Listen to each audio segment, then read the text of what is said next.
London, 1815. The crisp autumn morning at Blackwood Manor shattered into chaos as two burly constables burst through the kitchen doors, their heavy boots tracking mud across the freshly scrubbed floor. Cook dropped her rolling pin with a clatter as they seized young Thomas Harper by his arms, nearly lifting the slender kitchen boy off his feet, his face drained of color as they announced their purpose, voices booming through the suddenly silent kitchen. The diamond and sapphire necklace of Her Grace, the Duchess of Blackwood, had been discovered missing from her jewelry case, and evidence pointed to Thomas as the thief. The household staff gathered in horrified clusters, maids covering their mouths with trembling hands, footmen exchanging worried glances, as Thomas struggled against the iron grip of the law. "I did not steal anything. I swear it," he cried out, his voice cracking with desperation, his usually calm demeanor fracturing under the weight of the accusation. The commotion drew attention from above stairs, and the great oak doors leading to the main hall swung open to reveal the Duchess herself, Eleanor Blackwood, standing at the top of the grand staircase. She appeared as though carved from marble, her slender figure draped in blue morning silk, her face ashen and eyes suspiciously red-rimmed.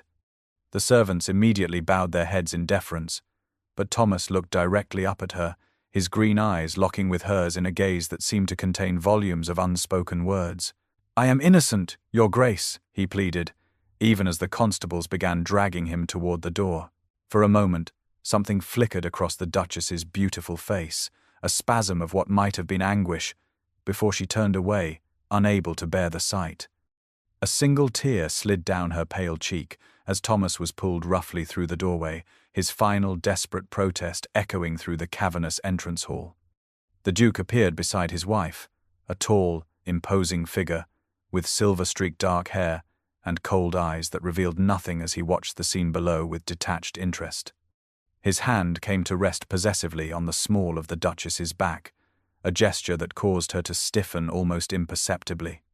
"Take the thief to await proper justice," he commanded, his deep voice resonating with authority. "Let it be known that crimes against the House of Blackwood will not go unpunished." As Thomas was led away, the Duchess suddenly gripped the banister, her knuckles white against the polished wood. The housekeeper rushed forward, concerned that Her Grace might faint, but Eleanor waved her away, composing herself with visible effort. The Duke guided his wife back toward their private quarters, his expression satisfied, while the servants below exchanged glances laden with confusion and suspicion. For in that brief, charged moment when the Duchess and the kitchen boy had locked eyes, more than a few had noticed something passing between them, something that spoke not of theft and betrayal, but of a secret far more dangerous in the rigid world of 1815 aristocracy. 1 month before the fateful arrest, Duchess Eleanor Blackwood sat alone in her opulent chambers, watching the late afternoon light filter through heavy velvet curtains that seemed to trap the air itself. She stared at her reflection in the gilded vanity mirror, hardly recognizing the elegant, composed woman who gazed back at her. 5 years of marriage to the Duke of Blackwood, 30 years her senior, had gradually dimmed the light in her eyes, replaced with a carefully maintained mask of aristocratic serenity that revealed nothing of the emptiness within. Her fingers absently traced the diamond and sapphire necklace that adorned her throat, a wedding gift from the Duke that felt more like a collar than an adornment, its cold weight a constant reminder of her position. The stones caught the fading sunlight, throwing prisms across the silk wallpaper, beautiful and lifeless as her existence had become. Behind her, Martha, her lady's maid, moved quietly about the room, selecting the appropriate gown for yet another tedious evening, where Eleanor would sit in perfect silence at the end of the dining table while her husband and his political allies discussed reform bills and foreign policy as though she were nothing more than an ornamental fixture. The Duke had made it abundantly clear from the beginning that he had married her for her family connections and youthful beauty, not for her mind or companionship. He neither sought nor valued her opinions, viewing her primary purpose as providing an heir for his ancient title, a duty at which she had thus far failed. Martha fastened the last of the pearl buttons running down the back of Eleanor's evening gown, a creation of emerald silk that complemented her auburn hair, but seemed to drain what little color remained in her cheeks. "Sometimes I wonder if anyone truly sees me at all," Eleanor confessed softly, the words slipping out before she could reclaim them. Martha paused, her hands hovering over the elaborate arrangement of curls she had just finished pinning into place. Her eyes met the Duchess's in the mirror, momentarily startled by this rare glimpse behind her mistress's careful facade.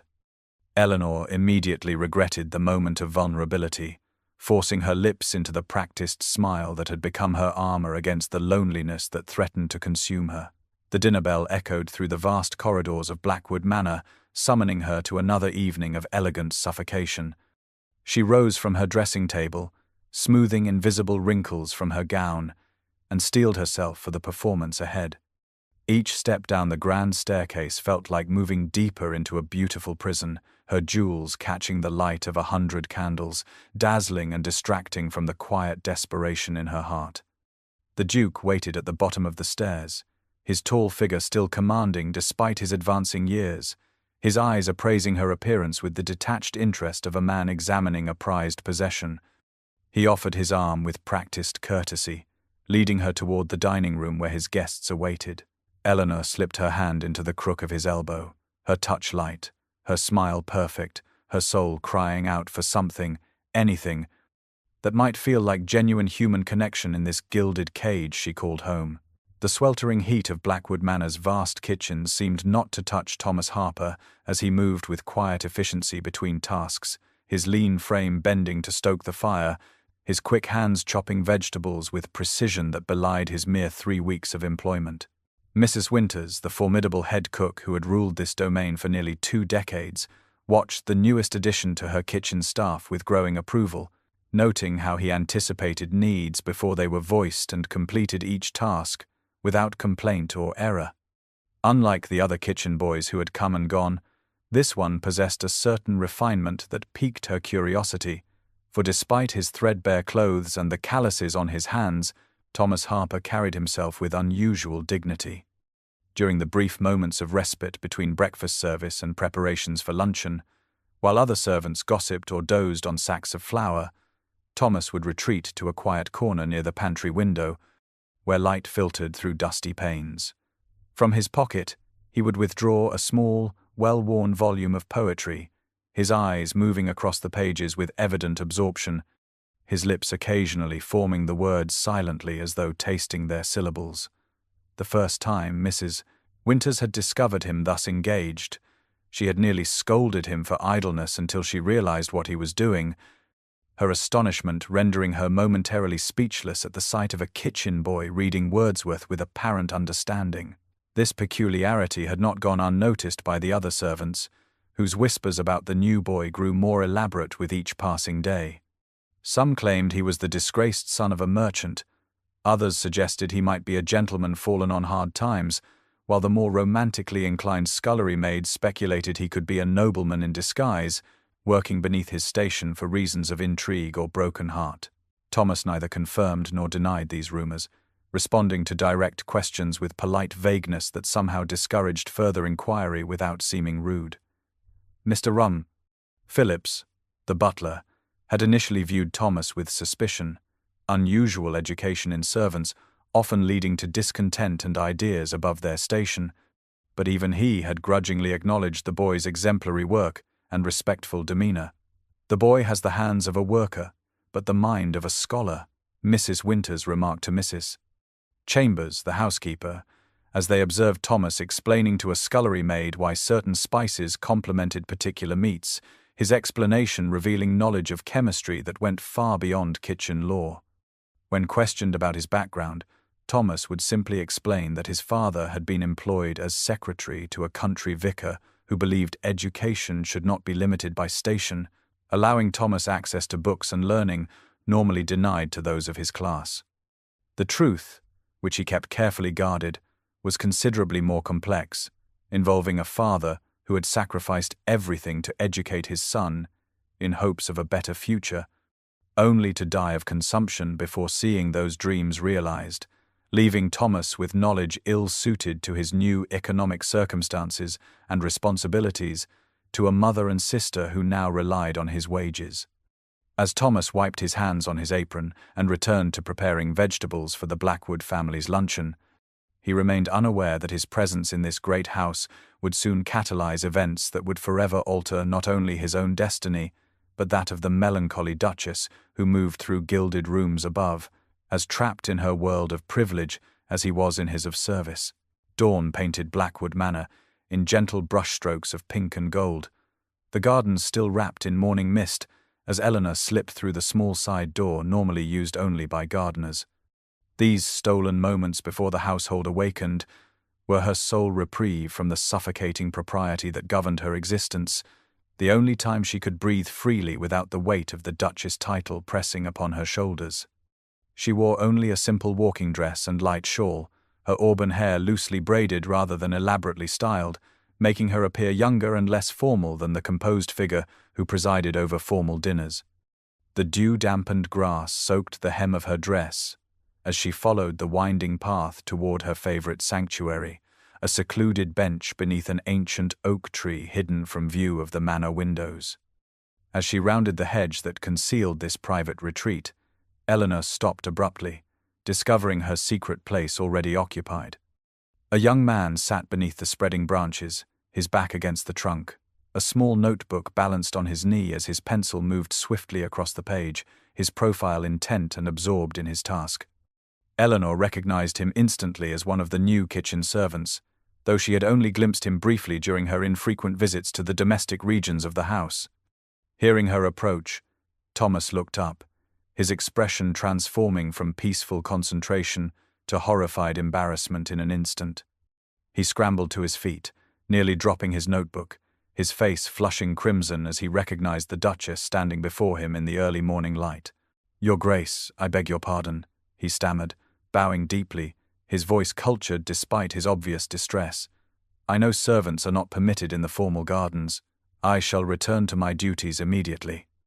Eleanor should have been affronted by this trespass, should have nodded coldly and watched him retreat to his proper place below stairs. But something in his manner, the notebook now hastily closed in his hand, sparked a curiosity that overrode convention. "What were you writing?" she asked softly, surprising herself as much as the young man before her.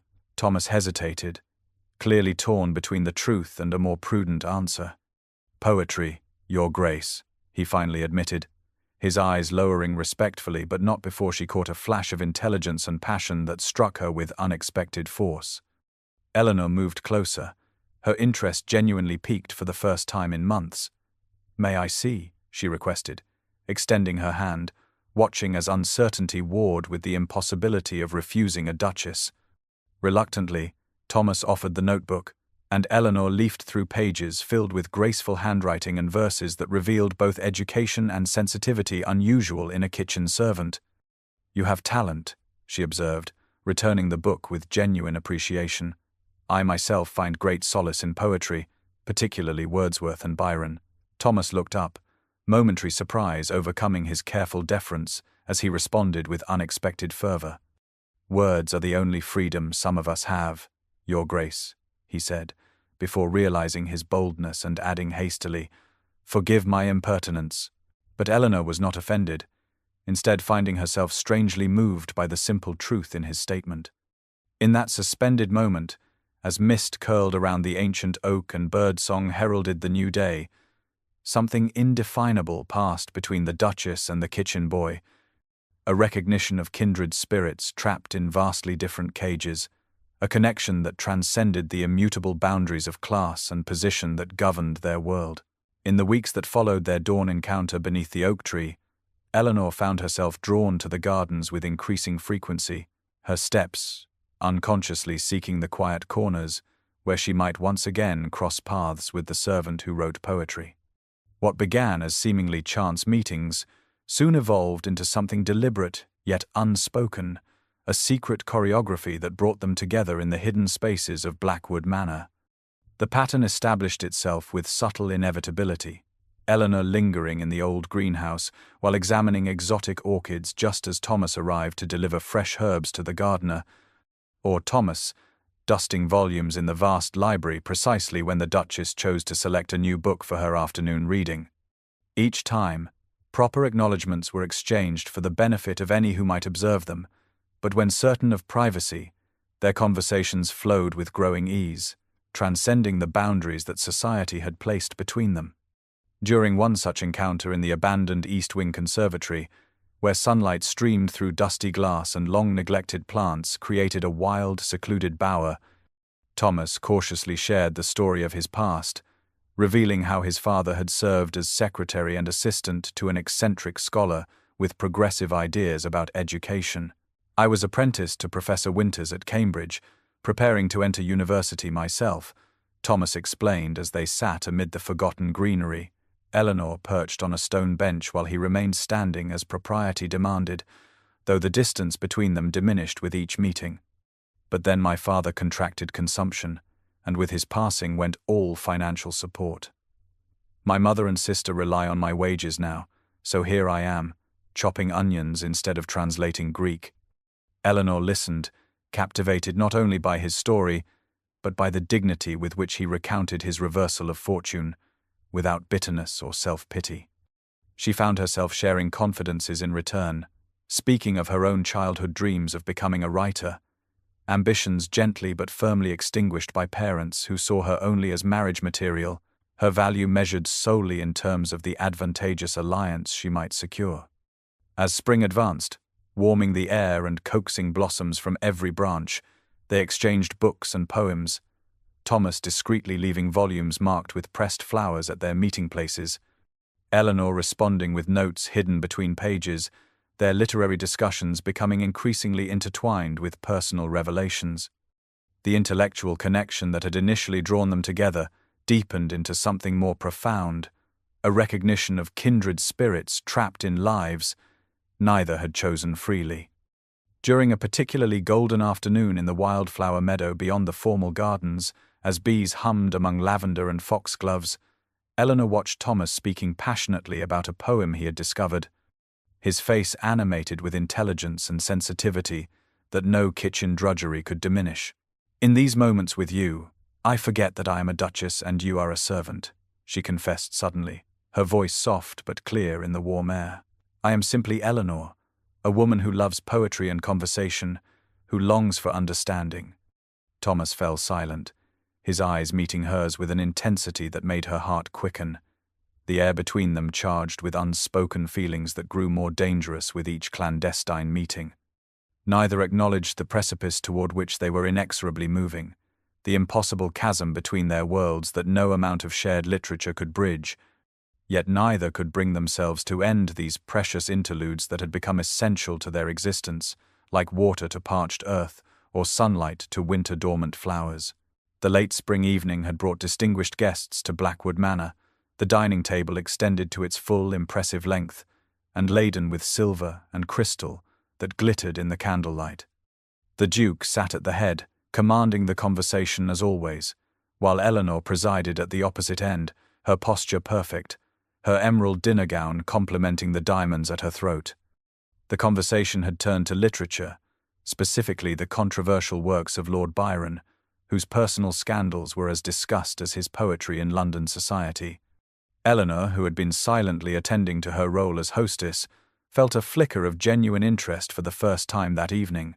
"I found his Childe Harold quite moving in its depiction of solitude and alienation," she offered during a momentary lull, her voice soft but clear, the words inspired by recent discussions with Thomas, who had introduced her to passages she had never encountered in her sheltered reading. The table fell silent, not in consideration of her point but in surprise at her unexpected contribution. The Duke, who had been expounding on Byron's moral failings rather than his literary merits, turned his cold gaze toward his wife, his wineglass paused halfway to his lips. "My dear," he began, his tone dripping with condescension, "ladies rarely grasp the political implications of Byron's work, mistaking emotional indulgence for profound thought. Perhaps you might favor us with opinions on needlework or flower arrangements, subjects better suited to the feminine understanding. Laughter rippled around the table, the gentlemen raising their glasses in appreciation of the Duke's wit while the ladies exchanged knowing glances, their own intelligence similarly dismissed on countless occasions. Eleanor felt heat rising to her cheeks, the humiliation burning more fiercely for having momentarily forgotten her prescribed role in this carefully orchestrated performance of aristocratic life. She lowered her eyes to her plate, her appetite vanishing as she maintained the pleasant smile expected of her through 3 more excruciating courses. Later, when the guests had departed, and they retired to their private chambers, the Duke followed Eleanor into her room, dismissing her maid with a curt gesture. His tall figure loomed in the doorway, watching as she removed her jewelry with trembling fingers. That display at dinner was most unseemly, he stated without preamble, his voice hard with displeasure. I did not marry a bluestocking, nor do I wish to be contradicted in my own home. Eleanor turned to face him, summoning what dignity she could. I merely offered an opinion on the literature being discussed, she responded quietly, knowing even as she spoke that any defense would only further provoke his ire. The Duke crossed the room in 3 swift strides, his face uncomfortably close to hers, the scent of brandy heavy on his breath. You were not brought into this family for your mind, Duchess, but for your bloodline and womb, he said dismissively. Try to remember your purpose. After 5 years of marriage, I begin to question whether I made a sound investment. My sister assures me the failure to produce an heir must lie with you, as the Blackwood line has never lacked for fertility. His words struck like physical blows, each one calculated to wound where she was most vulnerable. When he finally departed, leaving her alone in the opulent chamber that felt more prison than sanctuary, Eleanor allowed the carefully maintained facade to crumble. She sank to the floor beside her bed, tears streaming unchecked down her face as she reached beneath her mattress for the small volume of poetry Thomas had given her, his own handwritten verses interspersed with published works he thought might bring her comfort. Clutching the book to her chest, Eleanor wept for the girl she had once been, full of dreams and hope, now trapped in a marriage where she was valued only as a breeding vessel for the next Blackwood heir, her mind and heart considered irrelevant to her purpose. In that moment of desolation, the connection she had formed with Thomas, tenuous and forbidden as it was, became her only lifeline to genuine human understanding in a world determined to reduce her to her most basic function. The library at Blackwood Manor stood 3 stories tall, its shelves stretching toward ornately plastered ceilings where painted muses gazed down at the accumulated wisdom of centuries. Eleanor had retreated there after another silent, tense dinner with the Duke, seeking solace in the company of books when human comfort was denied her. The vast room was normally deserted in the evenings, the family rarely troubling themselves with literature after dark, making it the perfect sanctuary for a duchess who wished to escape the suffocating attention of servants and the cold indifference of her husband. She had not expected to find anyone among the shadowed stacks, and so paused in momentary surprise upon discovering Thomas standing on the library ladder, carefully returning a volume of Shakespeare to its rightful place on the uppermost shelf. He turned at the sound of her entrance, his expression shifting from initial alarm to a warmth that made her heart quicken in her chest. "Your Grace," he acknowledged, descending the ladder with graceful haste. "I was just finishing my duties here." Eleanor moved further into the room, drawn by a force she neither fully understood nor wished to resist. "There is no need to leave on my account," she said softly, noticing how the lamplight gilded his features, casting shadows that emphasized the clean line of his jaw and the intelligence in his eyes. "I find the library rather too empty most evenings." They stood among the towering shelves, the air between them charged with unspoken awareness, the proper distance dictated by their stations somehow diminishing with each shared breath. Their conversation began cautiously, discussing the volume he had been replacing, but soon flowed into deeper waters as they spoke of dreams deferred and paths not taken. Thomas described the university career he had once imagined for himself, the scholarly life that circumstances had snatched away, while Eleanor confessed her childhood ambition to travel to Italy and Greece, to see the ancient worlds she had only encountered through books. The hours passed unnoticed as they moved among the shelves, Eleanor selecting volumes to show him passages that had moved her, Thomas responding with insights that revealed his remarkable self-education. They found themselves standing before the great library window, moonlight streaming through leaded glass to illuminate them in its silver glow, now standing close enough that the hem of her evening gown brushed against his boots. As Eleanor reached for a book he held, their fingers met briefly, the contact sending a jolt of awareness through them both. Neither moved away immediately, the forbidden touch lingering for a heartbeat too long before propriety reasserted itself, and they stepped back, the invisible boundaries of class momentarily breached but now restored. Thomas looked at her with an intensity that made her breath catch, his voice dropping to a whisper that seemed to fill the space between them. "Sometimes I dream of a different life, where men like me could speak freely to women like you," he confessed, the words hanging in the still library air like a dangerous promise. Where worth might be measured by character rather than birth or title. Eleanor felt tears threatening at the truth in his words, at the impossibility they both recognized. "The world is not arranged for the happiness of individuals, Thomas," she responded softly, "but I too find myself dreaming of different possibilities." The grandfather clock in the corner struck midnight, breaking the spell that had enveloped them. Eleanor reluctantly moved toward the door, aware that her absence would soon be noted, while Thomas remained by the window, his figure silhouetted against the moonlight. As she departed, she felt the weight of everything unsaid between them, the growing feelings that circumstances rendered forbidden, yet increasingly undeniable, emotions dangerous as fire in a house built of the driest timber. June brought Eleanor's 29th birthday, an occasion the Duke had seized upon to host the most lavish ball of the season, the invitations embossed with gold leaf and delivered to the finest families across 3 counties. The Blackwood Manor Grand Ballroom, opened only for the most significant events, gleamed with the light of 1,000 candles reflected in gilded mirrors and polished marble floors, while musicians played from the gallery above and footmen in immaculate livery circulated with trays of champagne. Eleanor stood at her husband's side in a gown of midnight blue silk, her hair arranged with diamond pins that caught the light as she moved, her practiced smile firmly in place though it never reached her eyes. The Duke paraded her before their guests with the same pride he might display a particularly valuable painting or prized thoroughbred, his hand possessive at the small of her back, as he accepted compliments on her appearance with the satisfied air of an owner rather than a husband. Among the footmen serving refreshments, Eleanor spotted Thomas, pressed into service due to the scale of the event, his familiar form nearly unrecognizable in the formal Blackwood livery that rendered all servants virtually identical in their rigid perfection.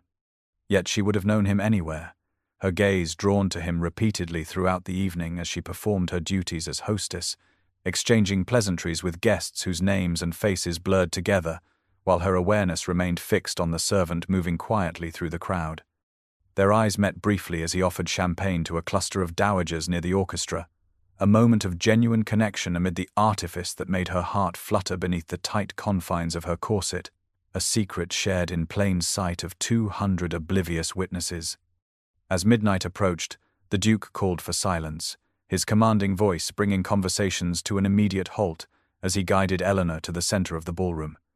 "My lords, ladies, and gentlemen," he announced, his words slightly slurred from an evening of liberal indulgence in the Blackwood cellar's finest wines, "I wish to present my wife with a token of my esteem on this anniversary of her birth." A footman appeared, bearing a velvet box which the Duke opened with theatrical flourish, revealing a magnificent necklace of diamonds and sapphires, arranged in an intricate pattern that immediately drew gasps of appreciation from the assembled guests. The stones caught the candlelight and fractured it into 1,000 brilliant points, the piece clearly worth a small fortune even to the most casual observer. With a gesture that seemed more possessive than tender, the Duke moved behind Eleanor and fastened the heavy necklace around her throat, his fingers lingering at her nape in a way that made her suppress a shudder.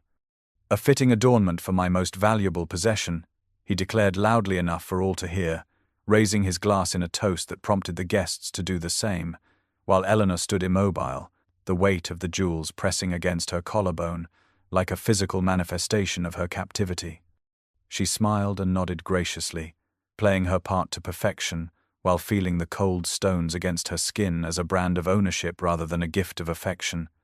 Across the crowded ballroom, she caught Thomas's gaze once more, seeing in his eyes understanding of her true feelings in this moment of public display, a silent witness to her gilded humiliation. As the orchestra resumed and the Duke led her into the first dance, Eleanor moved with practiced grace, the necklace catching the light with each turn, marking her as the Duchess of Blackwood, a title that defined her existence and limited her freedom more effectively than any prison walls could ever do. The celebration had long since ended, the guests departed for London townhouses or nearby country estates, but Eleanor found sleep impossible, her mind racing and her skin still crawling from the memory of the Duke's possessive display. The magnificent necklace now lay in its velvet case, removed from her throat the moment she could escape to her chambers, yet she still felt its phantom weight pressing against her skin. Near 2 a.m, she wrapped herself in a dark cloak and slipped through the servants' corridors, avoiding the night watchman as she made her way to the gardens, drawn to the ancient stone maze that had stood on the Blackwood grounds since Tudor times. The night air carried the sweet scent of roses and honeysuckle, the gardens transformed by moonlight into a silvery dreamscape far removed from the stifling formality of the ballroom. Eleanor entered the maze with confidence born of countless solitary walks, following its twisting paths to the stone bench at its center, a hidden sanctuary few knew existed. She sat with her face upturned to the star-filled sky, drinking in the silence and solitude, when a soft footfall alerted her to another presence. Thomas stood at the entrance to the central clearing, still in his footman's attire, though he had removed the powdered wig and formal jacket, his expression a mixture of surprise and concern. "Your Grace, I saw someone enter the maze and feared it might be an intruder," he explained, his voice barely above a whisper. "I should not have followed. Forgive me." Eleanor rose from the bench, her cloak falling open to reveal the simple white nightdress beneath, her hair loose around her shoulders in a manner no one but her maid had seen in years. "Do not go," she said, the words escaping before she could reconsider. "Please, Thomas, I cannot bear to be alone with my thoughts tonight." He hesitated only briefly before stepping into the moonlit clearing, keeping a respectful distance despite the absence of any witnesses to their impropriety. They spoke in hushed tones of the evening's events, Eleanor describing her feelings of humiliation at being displayed like a prized mare, her voice trembling with suppressed emotion. Thomas listened, his face reflecting anger on her behalf, his hands clenched at his sides as though physically restraining himself from reaching for her. The space between them seemed to contract with each passing moment, the air charged with unspoken longing that had built through weeks of stolen conversations and forbidden glances. When Eleanor faltered in her speech, a tear slipping down her cheek despite her effort at composure, Thomas moved without conscious thought, closing the distance between them to brush the moisture from her skin with gentle fingers. The touch, simple and tender, broke something within them both. Eleanor turned her face into his palm, her breath catching as their eyes met in the moonlight, and then his lips were on hers, tentative at first, then with growing urgency as she responded with the passion of a woman starved for genuine human connection. His arms encircled her waist, drawing her against him as her hands tangled in his hair, the kiss deepening until they broke apart, breathless and stunned by their own daring. "If they discovered us, you would lose everything," Thomas said, pulling away reluctantly, his voice rough with emotion, even as his eyes remained fixed on her lips. "I have nothing to lose, for nothing in my life truly belongs to me," Eleanor responded, her fingers still resting against his cheek, her heart pounding with fear and exhilaration at this irrevocable crossing of boundaries. "Not my home, not my future, not even my body, which exists only to produce an heir. At least this feeling, this moment, belongs to me alone." She drew him back to her, their second kiss, slower, deeper, filled with the sweet ache of recognition between kindred spirits who had found each other against impossible odds, both knowing they had stepped onto a path from which there could be no safe return. The morning after their moonlit encounter, Eleanor entered the breakfast room with a new lightness in her step that she struggled to conceal beneath her usual reserved demeanor. Despite a nearly sleepless night, Her cheeks held a natural flush that no rouge had ever achieved, and her eyes possessed a brightness that had been absent for years. The Duke was already seated at the table, scanning correspondence while sipping his morning coffee, his silver head bent over letters bearing important seals. Eleanor murmured the appropriate greeting and took her place, keeping her gaze lowered as a footman served her tea, terrified that her face might somehow reveal the secret joy that had transformed her inner landscape. The Duke set aside his letters and observed his wife with narrowed eyes, noting the subtle changes in her appearance and manner, the way her hands trembled slightly as she stirred honey into her tea, the distracted smile that appeared and vanished when she thought herself unobserved. "You seem unusually animated this morning, my dear," he remarked casually, though his tone carried an undertone of suspicion that made Eleanor freeze momentarily. "Perhaps your birthday celebrations agreed with you more than I anticipated." She forced herself to meet his gaze with practiced composure, years of concealing her true feelings, serving her well in this moment of danger. "The ball was lovely," she responded neutrally. "You were most generous with the arrangements."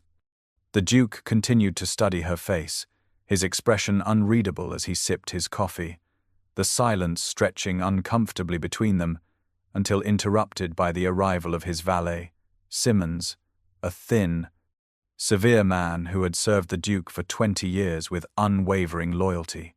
The Duke beckoned him closer, murmuring instructions while Eleanor pretended absorption in her breakfast, though her appetite had vanished entirely. Later that morning, as she wrote letters in her private sitting room, Eleanor became aware of an unusual level of activity among the servants, footmen appearing in corridors where they had no business, maids lingering to dust surfaces that had been cleaned the previous day. The sensation of being watched prickled at her consciousness, confirmed when she glimpsed Simmons observing her from the gallery as she walked in the garden, his thin figure withdrawing quickly when she turned in his direction. The Duke's suspicions had been aroused, though how much he knew or guessed remained unclear, the uncertainty itself becoming a form of torment as she moved through her daily activities. 3 days later, Thomas managed to pass her a note during a chance encounter in the library, slipping the folded paper between the pages of the volume she had been examining. Eleanor waited until safely alone in her chambers before retrieving it, her heart racing at the sight of his handwriting, the page filled with poetry clearly composed for her, speaking of moonlight and forbidden joy, though bearing no signature that might identify its author.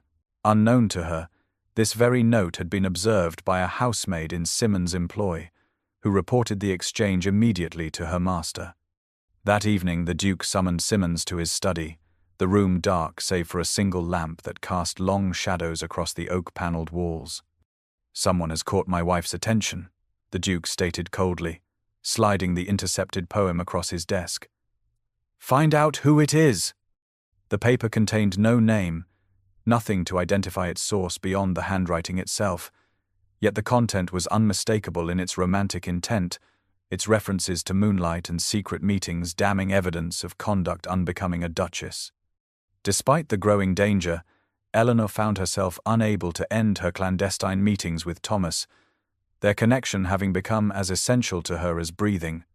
They exercised greater caution, meeting less frequently and in more secluded locations, yet both were aware of the increased scrutiny, the servants who appeared unexpectedly in previously deserted corridors, the sudden attention paid to Eleanor's movements by staff who had previously maintained a respectful distance from her private affairs. The abandoned greenhouse stood at the farthest edge of the Blackwood estate, its glass panes clouded with years of neglect, many cracked or missing entirely, allowing tendrils of ivy to creep across the iron framework. Unlike the immaculate central greenhouse where exotic specimens were cultivated for display in the manor, this forgotten structure had been deemed beyond repair and abandoned to nature's reclamation. It was here, on a humid July afternoon, that Eleanor and Thomas risked meeting, the increasing surveillance making their usual rendezvous points too dangerous. Eleanor had feigned a headache to escape afternoon calls with neighboring gentry wives, slipping away during the brief window when she knew Simmons would be attending the Duke in his dressing room. Thomas had volunteered to clear brambles from the kitchen garden, gradually working his way toward the distant greenhouse where Eleanor waited, her heart pounding with each passing minute. When he finally appeared, they embraced with the desperation of those who know their time together grows perilously short, the constant vigilance of the past weeks taking its toll on them both. "We cannot continue this way," Thomas said softly, still holding her close, his face grave with concern. "Simmons questions the staff daily, and yesterday I found him searching my few possessions in the servants' quarters." Eleanor pressed her face against his shoulder, breathing in his scent as though to memorize it. "What are we to do?" she whispered, unable to imagine returning to the empty existence she had endured before knowing him, yet seeing no path forward that did not lead to disaster. Thomas drew back slightly, taking her hands in his as sunlight filtered through the dirty glass panels above, casting dappled shadows across their faces. "I have been saving every penny since my father died," he revealed, his voice gaining strength as he spoke. "With careful management, I now have enough to secure passage to America for myself and my family." His eyes held hers, intense with suppressed emotion. There are opportunities there beyond anything possible here. A man may rise based on his abilities rather than his birth. Eleanor felt hope and despair surge simultaneously within her chest. "You must go," she urged, though the words felt like tearing her own heart from her body. "Take your mother and sister to safety before you are discovered." "But what of you?" he asked, his fingers tightening around hers. "I cannot bear the thought of leaving you to his cruelty." Eleanor had asked herself the same question countless times in recent days, examining her circumstances from every angle like a prisoner assessing the walls of her cell. "I have no money of my own," she admitted, the bitter reality of her dependence never more apparent than in this moment of crisis. "The Duke controls every aspect of my existence, including my finances." Then her eyes widened as inspiration struck, her hand rising unconsciously to her throat where the diamond and sapphire necklace had rested on the night of the ball. "The jewels," she said urgently. "Take my necklace. It would fund our new life." She saw the shock register on Thomas's face, quickly followed by understanding of what she was truly suggesting. Not just his escape, but their escape, together. "I could not ask that of you," he protested, though his eyes revealed the desperate hope her words had kindled. "You would be leaving everything, your position, your family, all security. I would be gaining everything that matters," Eleanor countered, suddenly certain despite the enormity of what they contemplated. "A life of my own choosing, with someone who values me for myself, rather than as property." Thomas pressed his forehead against hers, their breath mingling in the humid air of the greenhouse. "We would need to act quickly," he said, practical concerns already taking shape in his mind. "The Duke has connections everywhere. Once the theft is discovered, ports will be watched, authorities alerted." Eleanor nodded, the reality of their situation bringing both fear and strange exhilaration. "Then we shall be quicker," she replied, surprising herself with the strength in her voice. 3 days hence, the Duke travels to London for parliamentary business. That is when we must act." The night chosen for the exchange of the necklace was moonless, heavy clouds obscuring the stars and promising rain before morning. Eleanor waited until well past midnight, when even the most diligent servants had retired, and the Duke had consumed enough brandy to ensure his deep sleep would not be disturbed by her movements. With trembling fingers, she retrieved the jewel case from its velvet-lined drawer in her dressing room, opening it one last time to gaze upon the glittering diamonds and sapphires that represented both her captivity and her potential freedom. She wrapped the necklace carefully, in a plain handkerchief embroidered with her initials, the only mark of ownership she dared leave on this token that would transform their futures, then slipped from her chambers wearing only her nightdress and a dark woolen shawl. The servants' corridor was narrow and dimly lit, used primarily by maids and footmen moving discreetly through the great house without disturbing its noble occupants. Eleanor had memorized the creaking boards to avoid, her bare feet making no sound on the worn wooden floors as she made her way toward the rendezvous point she and Thomas had agreed upon, a small alcove near the kitchen where linens were stored. The manor seemed to hold its breath around her, the familiar portraits of stern-faced Blackwood ancestors watching her rebellion with painted disapproval from shadowed walls. When she reached the alcove, Thomas was already waiting, his face tense with nervous anticipation as he stepped from the shadows to meet her. The corridor was silent and appeared deserted, yet neither of them noticed the small figure crouched in the darkness behind a stack of firewood further down the passage. The scullery maid Sally, whose loyalty to Simmons had been purchased with promises of advancement and protection from the cook's frequent scolding. Eleanor pressed the handkerchief-wrapped bundle into Thomas's hands, her fingers lingering against his as the weight of the jewels passed between them. A physical manifestation of the commitment they now made to each other and the risk they undertook together. He secured the package inside his shirt, close to his heart, the precious cargo that would purchase their future now hidden from sight. 3 days from now, meet me at the village church at midnight, Thomas whispered, his voice barely audible even in the silent corridor. My mother and sister will be waiting with a cart to carry us to Portsmouth. From there, we can secure passage on a merchant vessel bound for Boston. Eleanor nodded, fighting against the fear that threatened to overwhelm her at the enormity of what they planned, the comfort of the known, however oppressive, exerting its powerful pull against the terrifying freedom of an uncertain future. But looking into Thomas's eyes, seeing the tenderness and determination there, she found her resolve strengthening once more. I will be there, she promised softly. I am not afraid. Her hands betrayed her, trembling visibly despite her brave words, and Thomas captured them between his own, warming them with his touch as he had warmed her heart with his understanding. For a dangerous moment they stood too close, the temptation to embrace overwhelming, but awareness of their precarious situation kept them apart, the physical distance belying their now inextricably entwined fates. As Thomas slipped away toward the servants' quarters and Eleanor retraced her steps to her opulent prison, neither was aware of Sally scurrying through the back passages to the small chamber where Simmons slept, eager to report what she had witnessed and claim her reward for loyalty to the proper hierarchy of Blackwood Manor, setting in motion events that would bring their desperate plan crashing down around them before it had truly begun.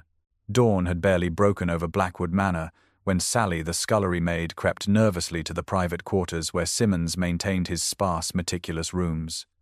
She had waited through what remained of the night, too fearful to disturb the valet's rest yet too anxious to seek her own, the weight of what she had witnessed making sleep impossible.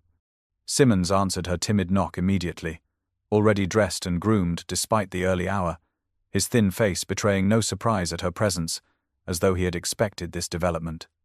The girl stammered her report, describing in halting detail the midnight exchange between the Duchess and the kitchen boy, the wrapped package passing between them, the whispered arrangements for meeting at the village church 3 nights hence. Simmons listened in silence, his expression unchanging, save for a tightening around his colorless lips, and when Sally finished her account, he pressed a single silver coin into her palm, dismissing her with instructions to speak of this to no one. The valet moved through the quiet house like a shadow, his footsteps making no sound on thick carpets as he approached the Duke's private chambers, entering without knocking, as was his privilege after 2 decades of service. The Duke, still in his dressing gown and breaking his customary fast with strong coffee, looked up with mild irritation at this unexpected interruption of his morning routine. Your Grace, Simmons began, his voice pitched low despite the closed door and empty hallway beyond. I believe I have discovered the nature of Her Grace's inappropriate attachment.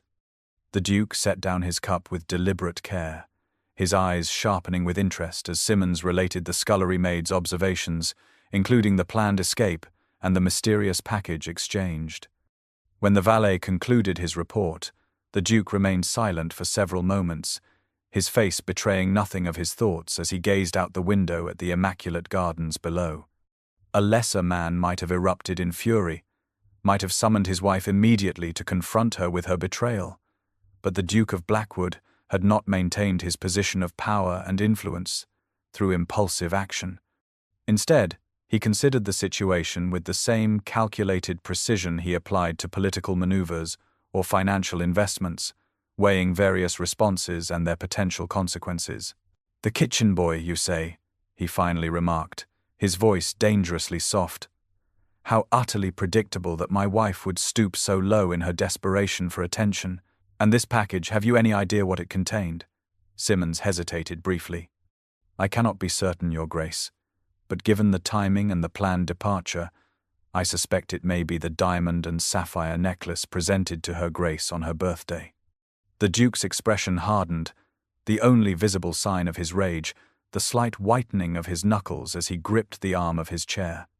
Rather than confronting my wife immediately, he said coldly after another calculated pause, "I believe we shall make an example of her paramour first.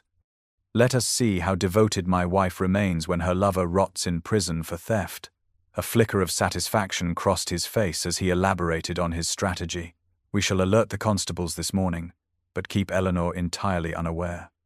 Let her continue her daily routine, perhaps even planning for her grand escape, while her accomplice is arrested and charged with a crime that will see him transported or hanged." Simmons nodded approvingly, admiring as always his master's ability to craft punishment that served multiple purposes. "I shall send word to the magistrate immediately, Your Grace." The Duke rose from his chair, moving to the window to gaze down at the estate that bore his family name, generations of Blackwood power and privilege embodied in stone and land.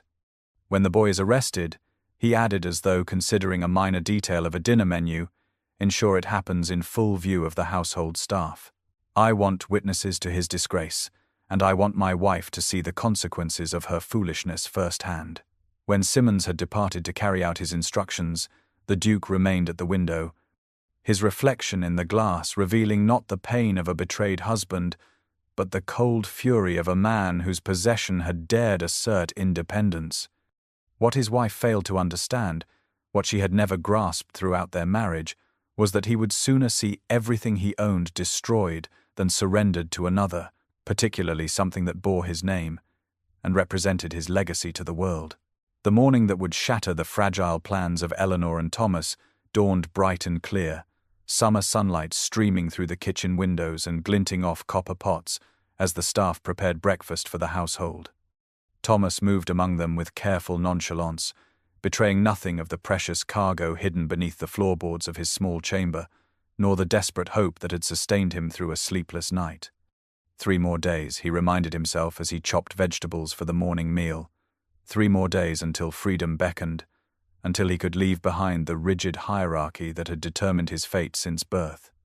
The sudden bang of the kitchen doors flying open startled everyone, conversation dying instantly as 2 constables in their distinctive uniforms entered, mud from their heavy boots streaking the scrubbed stone floor. Cook dropped her rolling pin with a clatter as they announced their purpose, their voices carrying an official weight that brought immediate silence. "We seek Thomas Harper, accused of the theft of Her Grace the Duchess of Blackwood's diamond and sapphire necklace," the taller constable declared, his gaze sweeping the room until it settled on Thomas, who stood frozen beside the preparation table, knife still in hand. The shock that coursed through him was visceral, his face draining of color, as understanding dawned. They had been discovered, betrayed by some unknown observer, their desperate plan collapsing before it had truly begun. The constables moved forward with grim purpose, seizing Thomas by the arms even as he struggled to maintain composure, his mind racing to comprehend how this had happened, how they could possibly know. The staff gathered in horrified clusters, whispers spreading like wildfire through the kitchen as Thomas found himself being dragged toward the main hall. "I did not steal anything. I swear it," he protested, the desperation in his voice genuine, even as he recognized the futility of his words against the power arrayed against him.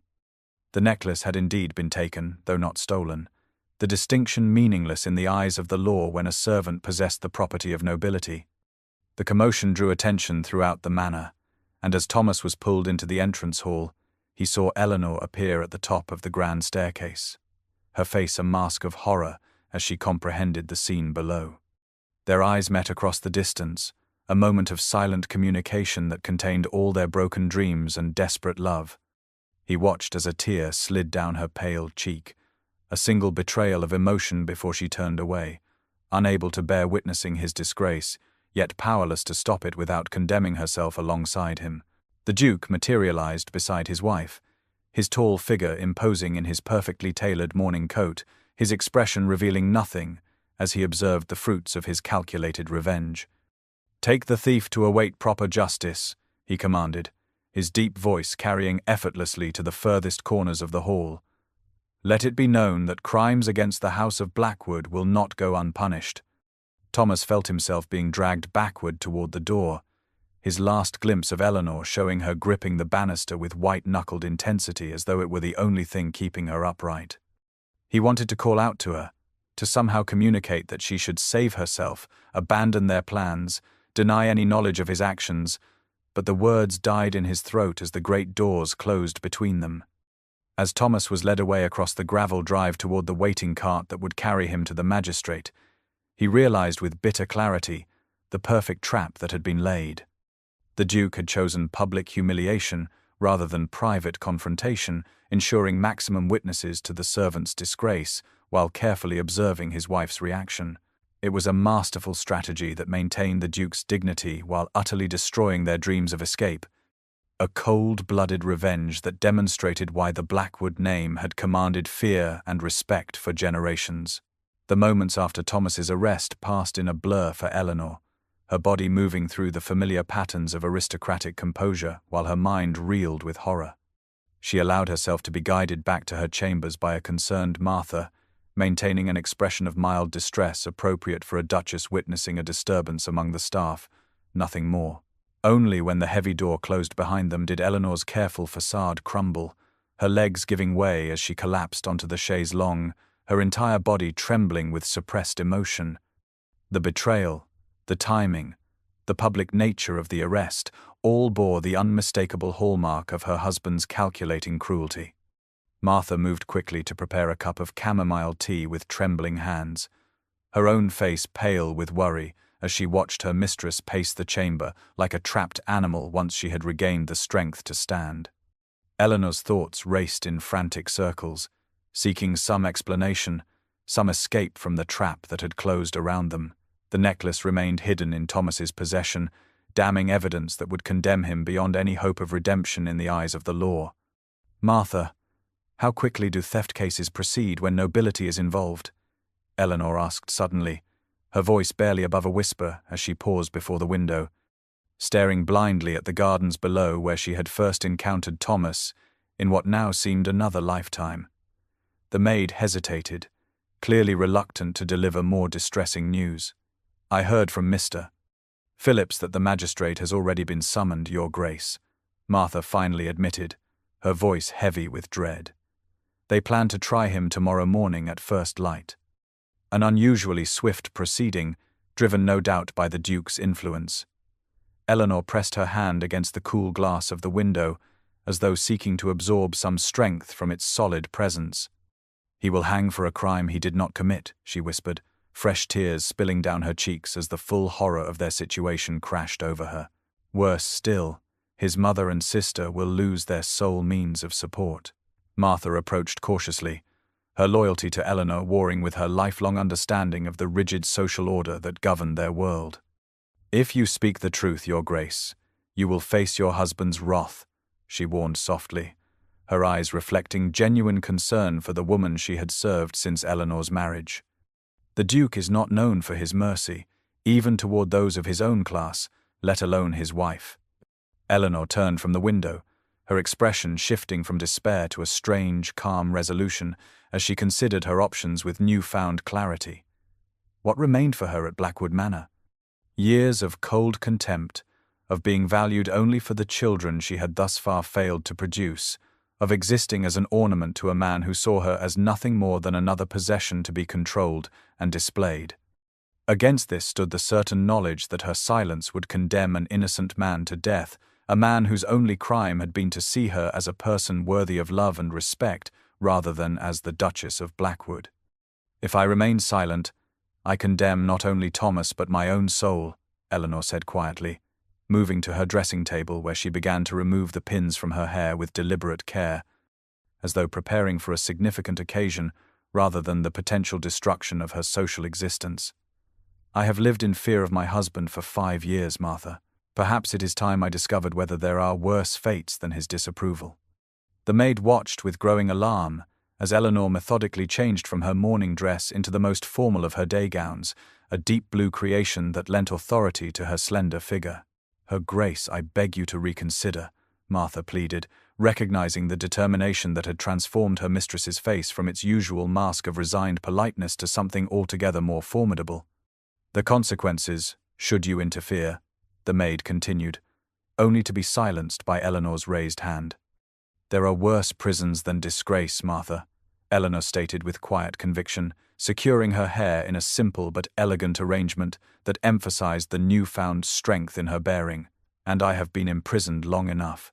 The village courthouse stood at the center of town, a stolid stone structure dating from the previous century, its interior dominated by dark oak panels and worn benches, where the local population now pressed together in unprecedented numbers, drawn by rumors of theft, aristocracy, and scandal. The early morning sunlight slanted through narrow windows, illuminating motes of dust that danced in the air as Magistrate Sir William Pembroke took his place on the raised dais, his expression grave beneath his white powdered wig. Thomas Harper stood in the dock, his wrists bound by iron shackles, yet his bearing remained dignified despite the night spent in the dank village jail cell and the hostile murmurs that rippled through the crowd. He had refused the traditional defendant's garb of sackcloth, instead appearing in his own clean shirt and waistcoat, his face composed though pale as he surveyed the packed courtroom, his gaze never wavering even when the Duke of Blackwood made his entrance through a side door, commanding immediate attention without speaking a word. The proceedings began with formal charges, the clerk reading out the accusation in sonorous tones that echoed against stone walls, the theft of a diamond and sapphire necklace valued at 800 guineas from her grace, the Duchess of Blackwood, a crime punishable by death or transportation. When asked how he pled, Thomas spoke clearly, his voice carrying to the furthest corners of the room as he stated, "Not guilty, your worship," without elaboration or plea for mercy, maintaining the quiet dignity that had caught Eleanor's attention those many weeks ago in the garden. The Duke took the stand with the easy confidence of a man accustomed to deference, recounting how the valuable necklace had been discovered missing, how certain evidence had come to light, suggesting the kitchen boy's involvement, his testimony delivered with such apparent reluctance and restraint that it seemed more damning than any passionate accusation could have been. As he produced a handkerchief embroidered with the Duchess's initials, claiming it had been found among Thomas's possessions along with a sketched map showing the route to Portsmouth, the courtroom erupted in fresh murmurs, the case against the young servant seeming irrefutable in its detail and consistency. The magistrate had just turned to address Thomas directly, asking if he had anything to say in his defense, when the heavy oak doors at the rear of the courthouse swung open with dramatic force. A collective gasp rose from the assembled crowd as the Duchess of Blackwood herself appeared in the doorway, her figure silhouetted against the morning light, before she stepped forward into the hushed courtroom. Eleanor moved with measured grace down the central aisle, her blue gown rustling softly against the rough wooden floor, her gaze fixed directly ahead as whispers followed her progress. The Duke half rose from his seat, his expression flickering between surprise and cold fury before settling into a mask of aristocratic composure that nevertheless failed to disguise the dangerous glitter in his eyes. "Your worship," Eleanor addressed the magistrate directly, ignoring both her husband's presence and the scandalized murmurs of the spectators. "I have something to say regarding this case," her voice trembling slightly but growing stronger with each word. Determination evident in her straight spine and lifted chin despite the fear that threatened to close her throat entirely. The magistrate, clearly flustered by this unexpected development, looked from the Duchess to the Duke and back again, court protocol, offering no clear guidance for this unprecedented situation. The room held its collective breath, the air thick with tension as Eleanor stood before the court, poised on the knife edge of decision, knowing that her next words would irrevocably alter not only Thomas's fate, but her own, the familiar constraints of her life about to shatter beneath the weight of the truth she had come to speak. The courthouse fell into stunned silence as Eleanor stood before the magistrate, her hands clasped tightly before her to hide their trembling. "Thomas Harper is innocent," she declared, her voice growing steadier with each word. "I gave him the necklace willingly. It was not stolen but freely bestowed." Gasps echoed through the courtroom, the spectators' shock almost palpable as this aristocratic lady publicly aligned herself with a kitchen servant. Eleanor continued before anyone could interrupt. years of silent submission giving way to determined clarity. The jewels were presented to me as a gift from my husband, and as such became my property to dispose of as I wished. I chose to give them to Thomas Harper, not as payment for services or under any form of coercion, but as a free exercise of my right to bestow my personal possessions. The Duke rose to his feet, his face contorted with barely controlled rage as he moved toward his wife. "Your Grace," the magistrate intervened, clearly flustered by this unprecedented turn of events, "this is most irregular. Are you suggesting that you authorized the removal of these valuable jewels from Blackwood Manor?" "I did not merely authorize it, Sir William," Eleanor replied, meeting the magistrate's gaze directly. "I initiated it. The necklace was mine to give, and I gave it freely."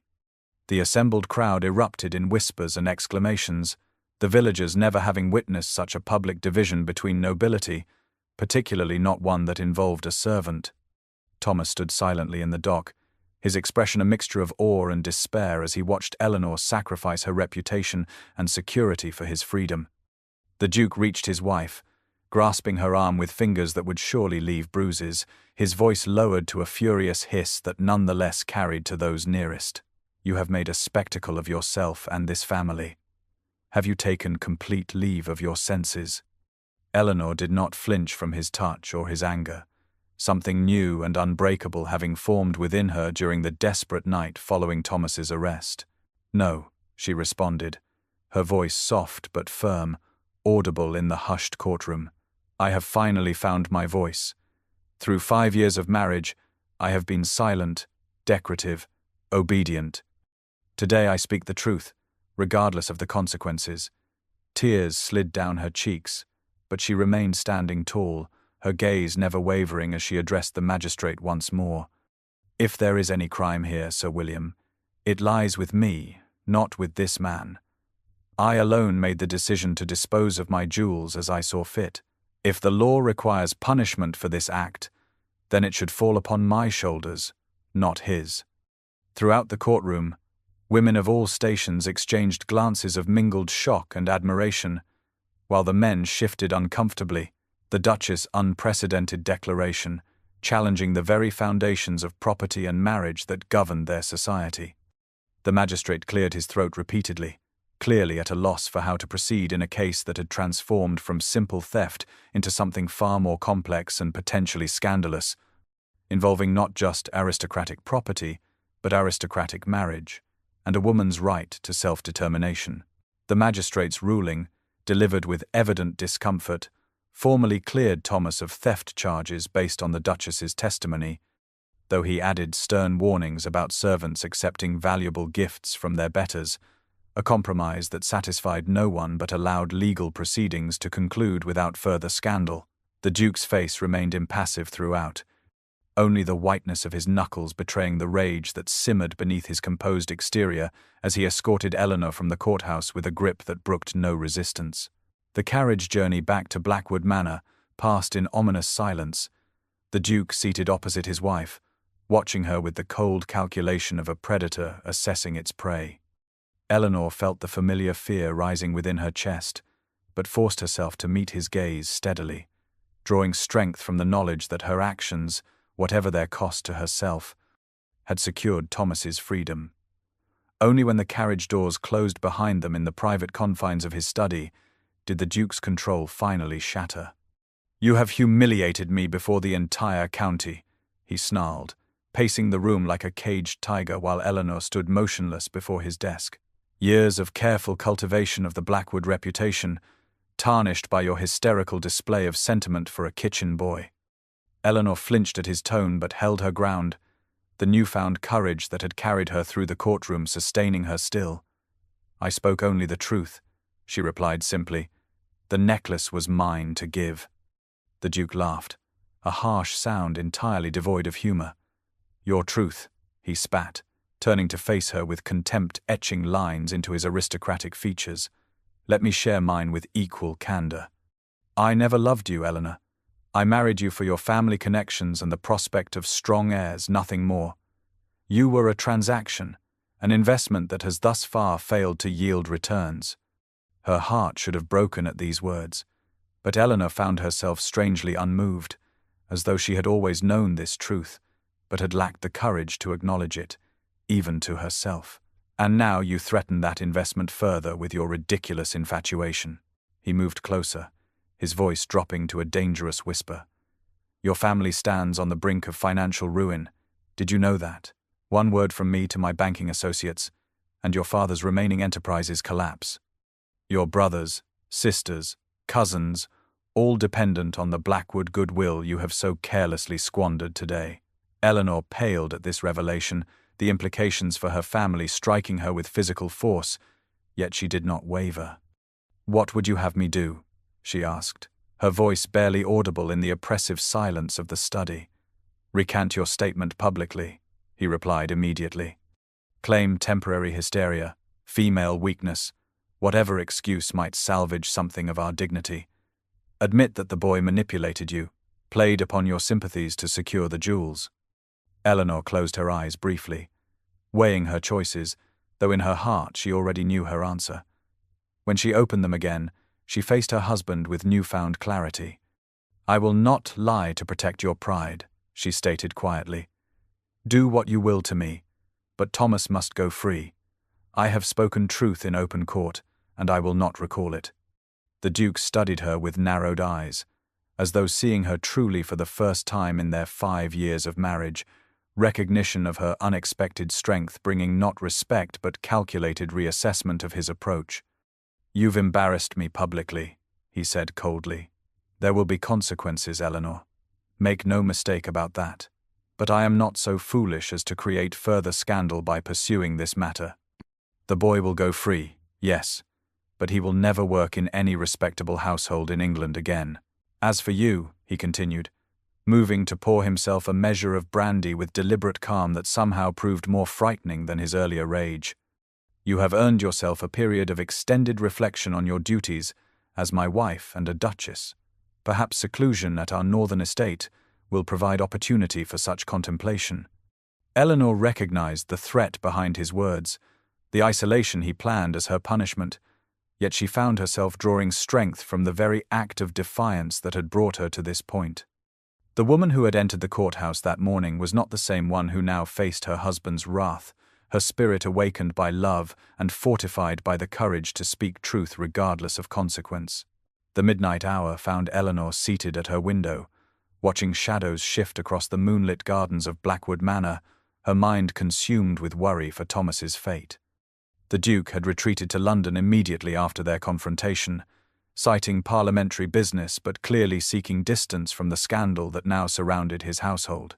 His parting instructions to the staff had effectively placed Eleanor under house arrest, with servants instructed to monitor her movements and deny her access to horses or carriages under the guise of concern for her delicate state of mind. A soft knock at her chamber door roused Eleanor from her troubled contemplation, and she turned to find Martha slipping quietly into the room, her face tense with nervous energy. "Your Grace," the maid whispered, checking the corridor before closing the door securely behind her. "I bring news of Thomas."